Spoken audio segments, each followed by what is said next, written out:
तो बच्चों जैसे हम जानते हैं कि सी सेट के एग्जामिनेशन में हमसे 11th और 12th दोनों के सेक्शन से क्वेश्चन इक्वली पूछे जाते हैं।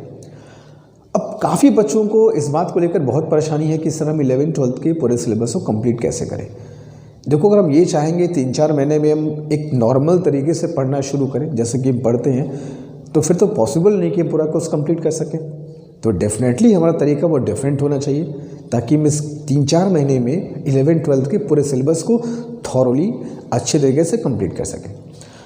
एक बात बहुत ध्यान से समझना डिफरेंस को, ये बहुत ज़रूरी है जानना कि हमें किसी एग्जामिनेशन को क्रैक करने के लिए सर क्या चीज़ पढ़नी है।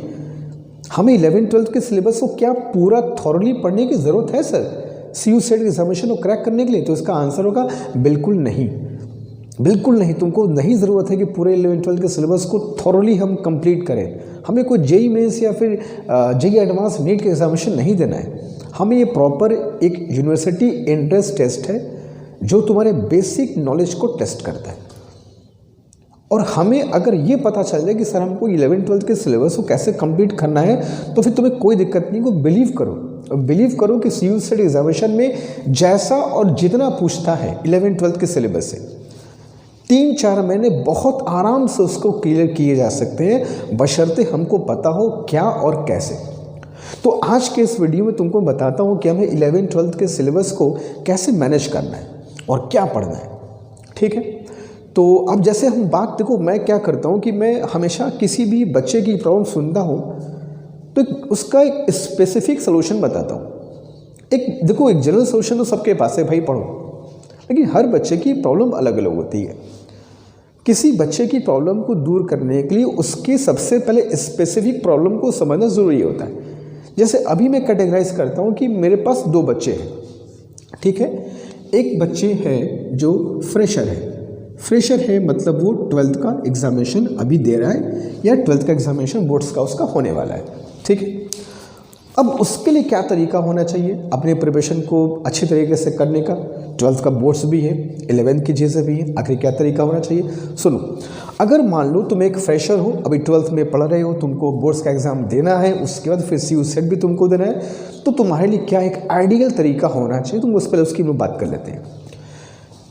हम कैसे 11th और 12th के पोर्शन को कंप्लीट करें अगर हम एक फ्रेशर हैं और 12th एग्जामिनेशन में और 12th के एग्ज़ाम में हमको बैठना है, हम कैसे भी 11th 12th के पार्ट को कंप्लीट करें? तो फ्रेशर वालों की बात पहले कर लेते हैं।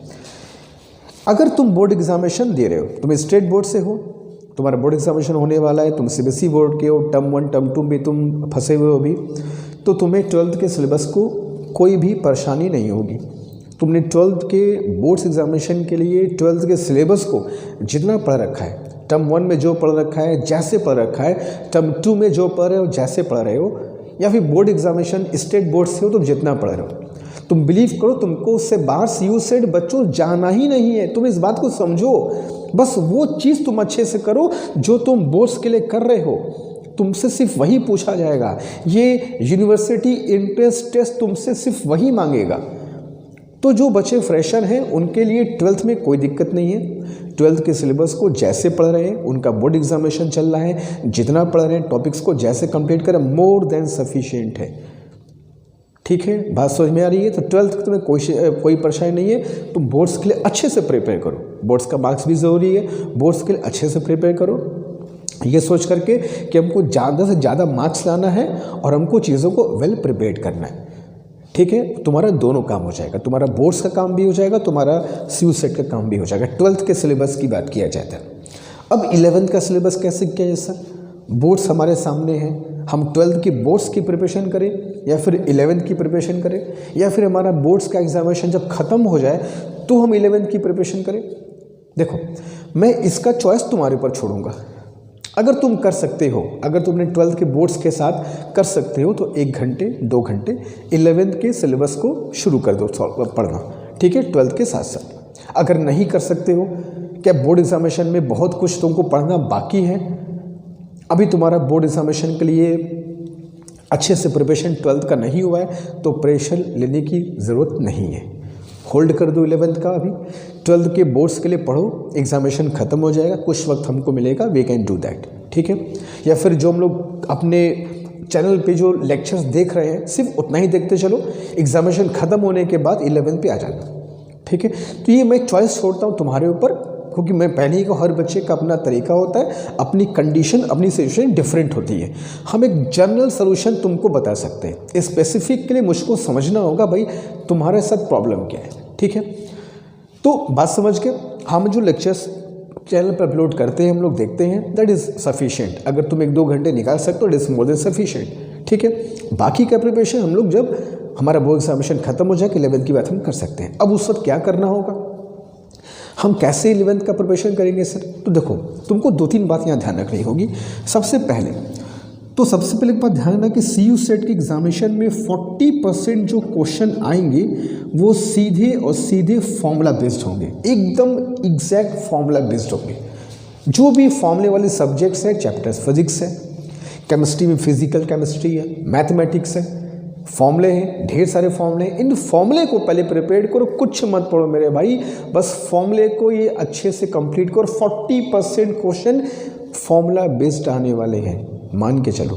तो तुमको करना ये होगा कि तुम जो जितने फॉर्मूले हैं तुम्हारे 11th के क्लास के, इन 12th की बात भी कर सकते हो, लेकिन 12th तुम अभी चूँकि पढ़, इसकी बात मैं नहीं कर रहा हूँ। तुम जब बोर्ड्स की प्रिपरेशन कर रहे होगे तो तुम फॉर्मूले अच्छे से पढ़ ही रहे होगे।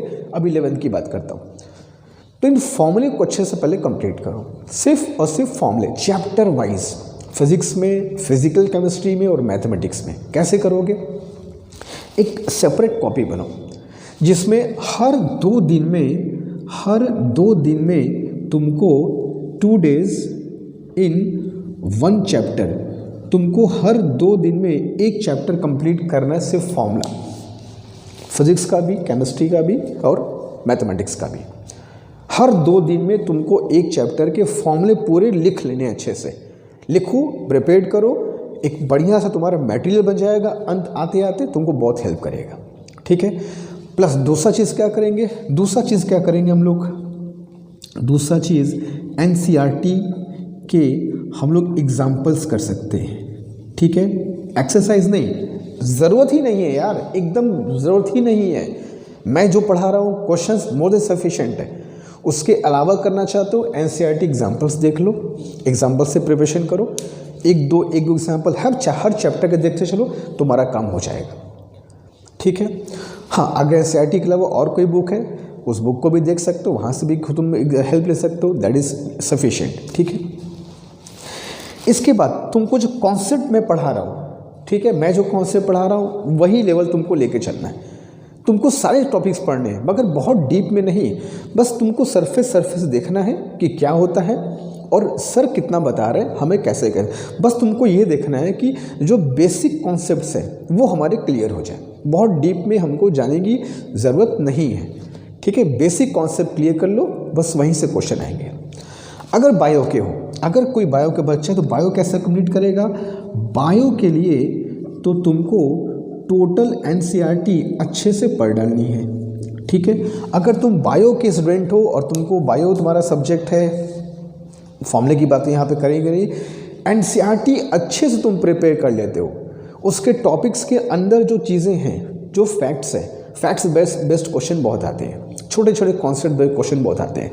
तो जो बायो के बच्चे हैं, अगर बायो कैसे प्रिपरेशन करें सर, तो 11 की जो NCERT है उसको थॉरली अच्छे से पढ़ डालो, तुम्हारा बहुत अच्छा खासा स्कोर आ जाएगा। तुम देखना अगर तुम ये चीज़ कंप्लीट कर लेते हो तो 11 के सिलेबस को हम लोग यूँ कंप्लीट कर सकते हैं। और 12th के सिलेबस को हम लोग चूँकि बोर्ड एग्जामिनेशन दे रहे हैं, हम फ्रेशर की बात कर रहे हैं, चूँकि बोर्ड एग्जामिनेशन दे रहे हैं तो हमारा अच्छे से प्रिपेयर ये हो रहा होगा, ऐसा मैं एज्यूम करके चल रहा हूँ, ठीक है। तो अगर ये क्राइटेरिया अगर फॉलो करोगे तो तुमको बहुत हेल्प मिलेगा। अब बात उनकी करते हैं जो बच्चे ड्रॉपर हैं या रिपीटर हैं।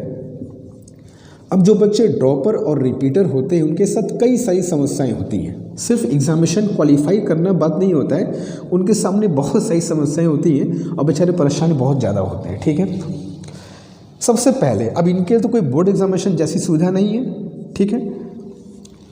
अब ये क्या करेंगे, ये कैसे 11th और 12th के सिलेबस को कंप्लीट करें? सबसे पहली बात, जो मैं लेक्चर्स अपलोड करता हूँ इस चैनल पे, तुम सब उसको देखते हो, उसको वैसे ही शिद्दत से देखो, कंप्लीट करो, वो हमारा चल रहा है अच्छे से। इसके अलावा हम 11th-12th के सिलेबस को कैसे कंप्लीट करेंगे सर? देखो, तुम्हारे पास 11th और 12th दोनों पोर्शन कंप्लीट करने के लिए है।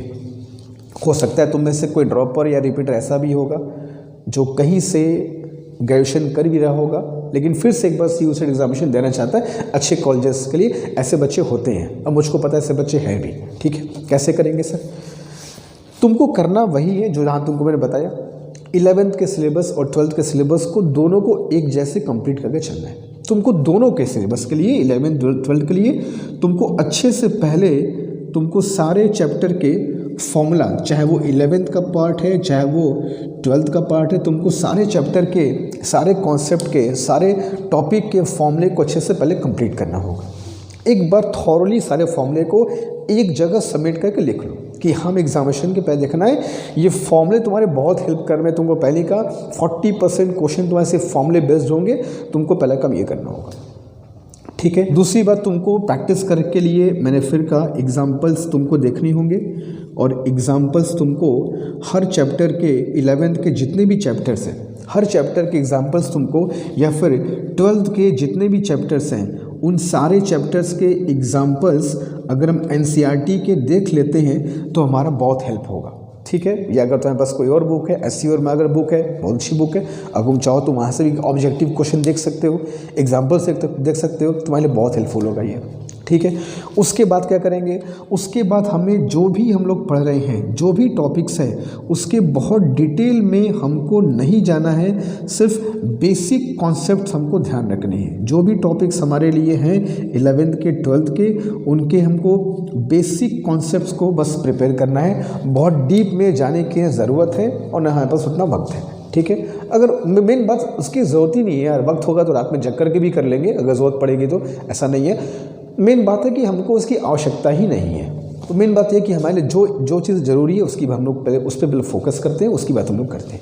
तो ये 3 चीज़ तुमको 11th और 12th दोनों में लेकर चलनी है, क्योंकि तुम बोर्ड एग्जामिनेशन नहीं दे रहे हो, तुमको 11th और 12th दोनों को वैसे ही कंप्लीट करना होगा जैसे कि तुमको मैंने बताया है। ठीक है, और अगर तुम इस बातों को समझते हो और अपनी प्रिपरेशन को ऐसे करते हो तो डेफिनेटली तुम्हारा एग्जामिनेशन तुमको बहुत हेल्प मिलेगा। ठीक है, अब जैसे मैंने पहले भी कहा था कि हम लोग सब्जेक्ट वाइज भी बात करेंगे कि हमारे फिजिक्स को, केमिस्ट्री को, मैथ्स को या फिर बायो को हमें कंप्लीट कैसे करना चाहिए, हमें इन हर सब्जेक्ट को पढ़ने का क्या एक आइडियल तरीका होना चाहिए ताकि हमारे बहुत अच्छा से अच्छा मार्क्स आ सके।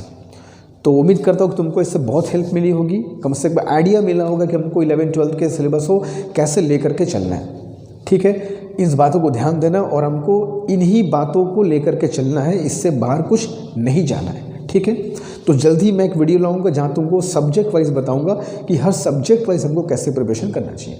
बाकी तुम्हारे कोई डाउट्स है, कोई क्वेरीज है तो कमेंट बॉक्स तुम बता सकते हो। हम लोग जब भी मिलेंगे नेक्स्ट वीडियो में उसके बारे में डिस्कस ज़रूर करेंगे। ठीक है, तब तक प्रिपरेशन करते रहो और मेहनत करो, और मेहनत करोगे रिजल्ट तुम्हारे फेवर में ज़रूर रहेगा। ठीक है, थैंक यू सो मच।